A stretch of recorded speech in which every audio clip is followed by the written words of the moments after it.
आपको बात समझ में आई? इसलिए भगवान जो भी तुम्हें चाहिए भी ना, तो भगवान से लो, मिलेगा। थोड़ा धैर्य रखो, प्रार्थना करो, भाव से समय लगाओ।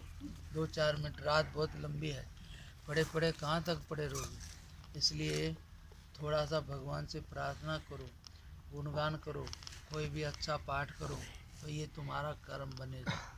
इसका नाम कर्म है। क्यों? कि ये तुम्हारे को छुटाने में मदद करेगा। और इसके सिवाय तुम दिन रात कुछ करो, कितना ही मेहनत करो, सफाई करो, खेती, वो सब फंसाने वाला है। सफल हो जाएगा, ज़्यादा पैसा आ जाएगा तो क्या हो जाएगा, और ज़्यादा आफत बढ़ेगी। कम होगा तो भी। इसलिए इन चीज़ों से समस्या हल नहीं होगी। सीधी सी बात है, इनसे छूटेगा नहीं कोई भी। छूटना है तो एक ही उपाय है, जो छूटा हुआ है उसके पीछे चलो। परमात्मा सब उलझनों से परे है, छूटा हुआ है, छुटा सकता है। बस उसकी शरण रख करके रहो। और उसको शरण क्या है? उसको ऊपर रखना। और उसको ऊपर रखने की पहचान क्या है? हमारे लिए क्या बोलते हैं, आगे भाई तुम परमात्मा के प्रति ईश्वर को कलंक मत लगाना। ईश्वर को कलंक कैसे लगता है बता है? ये बोलता है पतिव्रता की तरह रहना हमारे लिए। तो पतिव्रता का मतलब क्या होता है? पति को ऊपर रखना, समझे कि नहीं?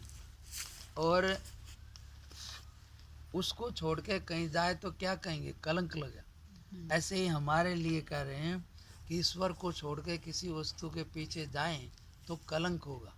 क्योंकि भाई तुम भगवान के लिए आए, तो इसलिए जो जिसका कर्तव्य है वो करे। लेकिन जीव का मुख्य कर्तव्य है इंसान का जीवन पा करके कि किसके लिए आए हैं। हमारा सच्चा बंधु अपना आत्मा है, वही भगवान है। उसके कल्याण के लिए ये मनुष्य का जीवन मिला है। तो ऐसा समझ करके उसको ऊपर रखना। शंकर भगवान यही उपदेश देते हैं, सब घर में रहो, परिवार में सब रहो, लेकिन क्या ऊपर गंगा जी रखते हैं, भगवान का चरणामृत, और नीचे परिवार है, पैसा है। कोई भी आए ना तो हाँ भाई ले जा, जो चाहिए ले जा। लेकिन आदमी तो नहीं नहीं इधर कह दे, नहीं है कुछ नहीं है इधर, और बच्चों को भी उल्टी शिक्षा दे देंगे और कह दे कोई नहीं है इधर। तो मैं कहा बताओ क्या हो जाएगा इससे? तो मतलब कुछ भी कहने का कि ऐसा नहीं बोलना, ये चीज़ें साथ नहीं जाएंगी, भाग में होगी तो और आ जाएंगी, बल्कि नहीं देने से तुम्हारे लिए रुक जाएगी। दोगे तो और बढ़ के आए, देने से घटता नहीं है और बढ़ता है। हम यहाँ देखते हैं ये मंदिर में रोज़ इतना सामान आता है, रोज़ सोचते हैं, हम बोलते हैं हटा दो सारा, पर रोज़ आया ही रहता है, हटता नहीं है। खूब सफाई, खूब डबल बोल के रखा है, कुछ रहना नहीं चाहिए, लेकिन फिर भी वो हटता ही नहीं है। जितना दोगे उतना और आ जाएगा। आज लेकिन आदमी क्या सोचते हैं, नहीं नहीं, इसलिए भगवान की कोई कमी नहीं आती है। तो कहने का कि वो ऊपर रखते हैं भगवान को, तो भगवान भी उसको ऊपर रखेगा। और संसार की चीज़ों का खेल क्या है, ताकि तुम इनको ऊपर करो तो ये तुम्हारे को नीचे करेंगे। तो इसलिए इनके पीछे ज़्यादा, कितना भी ज़्यादा आ जाए कम हो जाए तो समस्या हल नहीं होगी। लेकिन भगवान का थोड़ा भी आराधना चिंतन पाठ हो गया तो ये ऐसा कर्म है, इसका नाम है कर्म, जो कि तुम्हें छुटाएगा। और इसको छोड़ के जितना भी है वो छुटाने वाला नहीं है, बांधने वाला है। समझ आया? ज़्यादा आ जाएगा तब भी बंधन रहेगा, कम होगा तब भी बंधन रहेगा। छुटाने वाला केवल आराधना चिंतन पाठ, भगवान से जुड़ना। एक शब्द में किसी भी प्रकार से परमात्मा से मन जोड़ो, उसको ऊपर करो, तो वो तुम्हें हर एक आफत से छुटा देगा, निकाल देगा। बाकी दुनिया वालों में खुद ही उलझे पड़े हैं, वो दूसरों को क्या छुटाएंगे। समझे आए? तो इसलिए सन्मुख की बात है। ये जो बाघ होता है ना, बाघ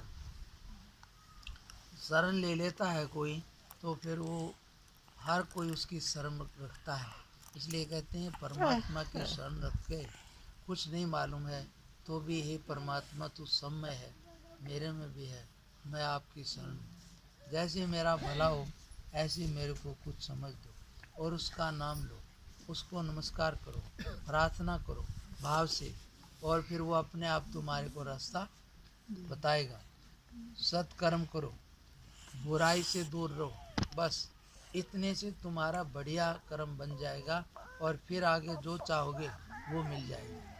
दुनिया की चीज़ चाहोगे वो मिल जाएंगी, लेकिन दुनिया में कुछ भी मिले नासवान है, रहना नहीं है। और कोई भी चीज़ यहाँ बराबर सुख वाली है ही नहीं, रहेगी नहीं। इसलिए भगवान ने कहा आकि सब नासवान है, ऐसा जानकर तू मेरा भजन कर।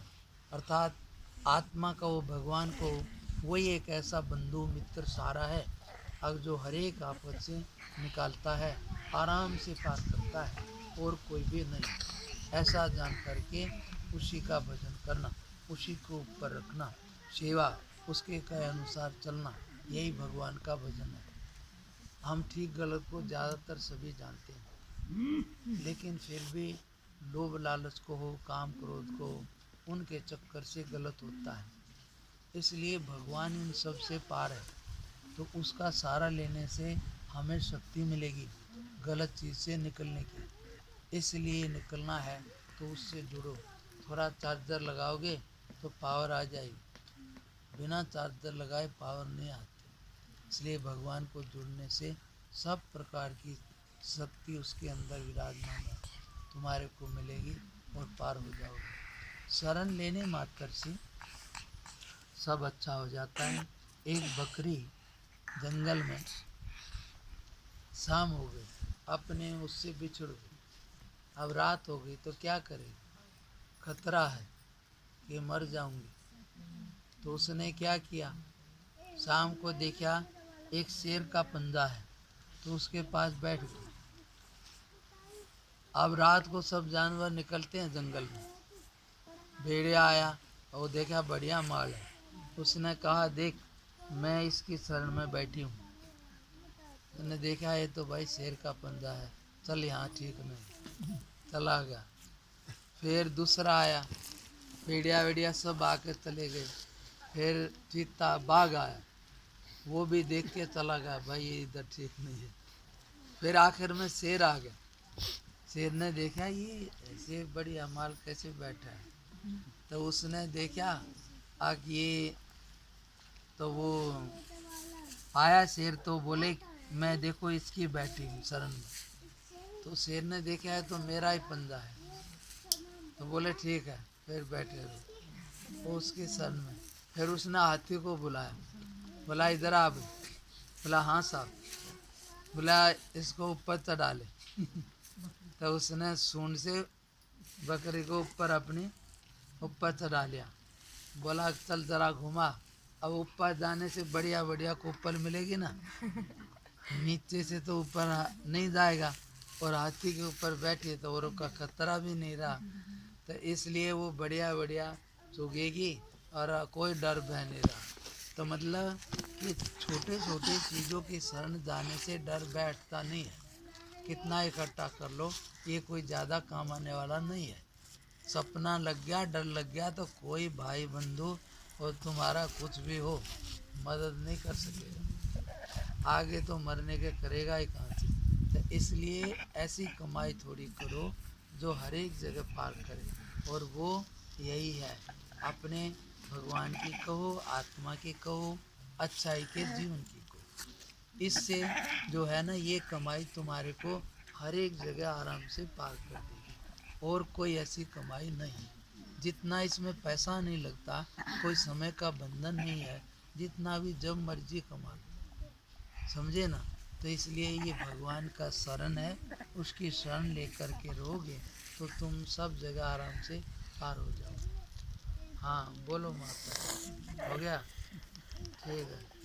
अब सब तो जो भी ज़्यादा वादा माल सब बांट देना, फालतू नहीं रखने का। सौंफ भी खिलाना हो तो सौंफ भी खिला दो, वहाँ तक हजमा हो जाएगा। जाते जाते फिर मंदिर पर दूसरा दे देना।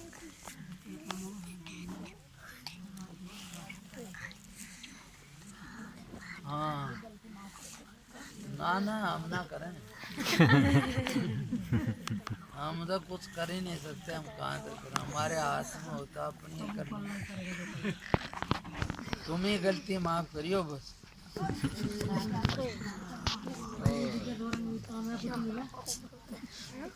और हमारे जैसा बेटा माजा तो बस गलती माफ करियो।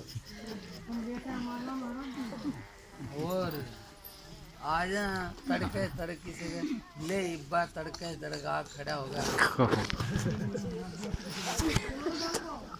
सब प्रकार की दुनिया में होती है।